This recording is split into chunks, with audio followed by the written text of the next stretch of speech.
सियासत की बजाय मईशत और अब आसिफ अली जरदारी का बड़ा यूटर्न, गैर मुतवक्के मुमकिनात के आसार और अंदेशे सियासी कायदीन मंजर पर आने लगे।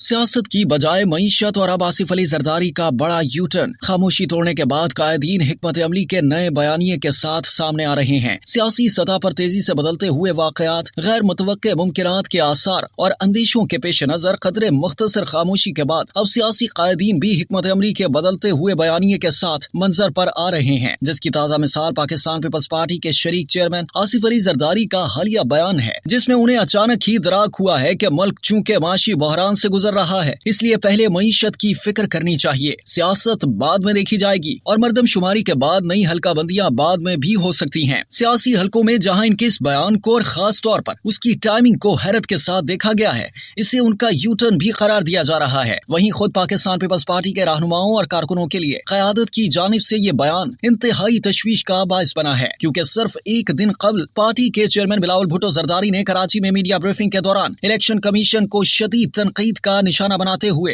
मुल्क में वक्त पर मुनसिफाना इंतखाबात के इनेकाद को न सिर्फ पार्टी की अव्वलीन तरजीह करार दिया था, बल्कि 90 दिन के अंदर आम इंतखाबात की तारीख का फौरी ऐलान करने का मुतालबा भी किया था, जिसके बाद बिलावल भुट्टो की जानिब से इंतखाबी मुहिम के लिए शेड्यूल का एलामिया जारी किया गया, जिसमें बताया गया था कि बिलावल भुट्टो हाईवे के जरिए हैदराबाद और सिंध के दीगर शहरों से होते हुए पहले मुल्तान और फिर लाहौर जाएंगे, जहाँ पंजाब में इंतखाबी मुहिम के हवाले से मकामी रहनुमाओं, ओहदेदारों और दीगर शख्सियात से मुलाकातें भी करेंगे। और इस दौरान सेंट्रल एग्जीक्यूटिव कमेटी का इजलास भी लाहौर में ही करने का फैसला किया गया था, जो आइंदा हफ्ते मुतवक्के है।